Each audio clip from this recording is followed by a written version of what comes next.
Bonjour à tous et bienvenue sur la chaîne Massey Miniature France. Donc j'ai le plaisir de vous retrouver pour cette vidéo pour la présentation de ce Massey Ferguson 6613 à l'échelle E32 et de marque Britains. Déjà je vous fais un petit tour de l'emballage pour vous faire voir un peu comment il est emballé. Donc la face c'est standard.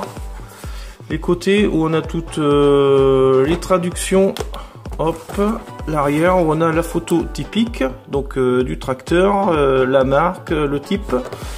Et encore des traductions de ce côté. Donc c'est parti, on va l'ouvrir tout simplement. Je triche un peu, je l'ai déjà ouvert pour le défixer de son socle, parce que sinon on n'aurait plus trop de temps. Donc voilà, hop, voilà, on peut voir que c'est vraiment un magnifique tracteur, donc qui est bien fini. Pour du Britains, franchement, c'est vraiment pas trop mal. Bon, il vaut pas du Universal Hobby, mais il est bien. Donc, ce tracteur, dans la réalité, il est équipé d'un moteur AGCO Power de 130 chevaux et 4900 cm3 avec la technologie Common Rail. Donc, on peut voir 6613, hein, donc pour les connaisseurs Massey. 66-13, donc 66 la gamme, et 13 le multiplicateur par 10 des chevaux, donc dans ce cas 130 chevaux.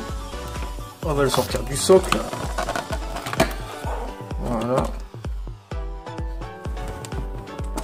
Donc il est pas trop mal fini, on peut voir qu'il a vraiment un profil très sympathique. Les gyros sont moulés en plein, malheureusement c'est pas du transparent, mais on est quand même chez Britains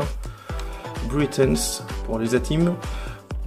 Mais sinon il a pas trop une mauvaise face, donc on va dire il est très bien par rapport à ce que nous propose d'habitude Britains. Donc on va regarder ça un petit peu plus près. Donc on peut voir quand même qu'il a sa calandre typique, voilà, calandre typique des nouvelles séries actuelles. Et je vais vous faire un peu le tour du propriétaire. Hop là. Voilà la masse à l'avant qui est fort sympathique.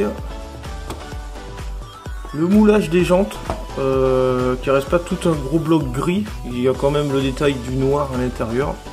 Et le côté des cheminées, la cabine est pas mal également. C'est un beau produit. L'arrière toujours grossier chez cette marque. Donc on verra dans les prochaines vidéos, l'Universal Hobby c'est vraiment beaucoup plus qualitatif. Et le petit détail à l'intérieur, je sais pas si vous voyez, avec le volant et le logo de volant. Moi j'aime bien les petits détails, tout ce qui est détail, comme tout collectionneur évidemment, c'est sympathique. Donc le logo de volant et les petites manettes à l'intérieur. Voilà. Voilà ce qu'on peut dire en général quand même, c'est qu'il présente bien. Bon, certes, il n'est pas tout en métal. Par exemple, le capot, c'est du plastique, mais ça reste quand même de bonne facture. Tout ce qui est détail, tout ce qui est, par exemple, les décalcomanies qui sont dessus ou autres, sont quand même bien détaillés. Ensuite, si on passe, regardez l'arrière, hop là. Pour l'arrière, ça reste assez sympa, sauf le relevage qui reste quand même assez grossier. Mais qui est par contre compatible avec les matériels et accessoires, par exemple Universal Hobby ou CQ, donc qui se met facilement. Je vais aller rechercher un 2 secondes. Donc j'ai trouvé ça que je vous présenterai dans une autre vidéo.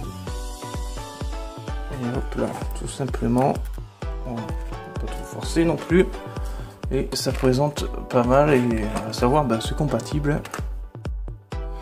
Et puis voilà.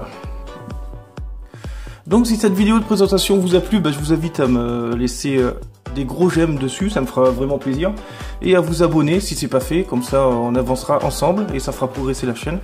Et je vous dis à bientôt pour une prochaine vidéo. Surtout n'hésitez pas dans les commentaires à me dire ce que vous voulez voir. J'ai plein de choses à vous présenter. Et je pense qu'on ira loin ensemble. Donc je vous dis à plus les amis et à très vite. Ciao.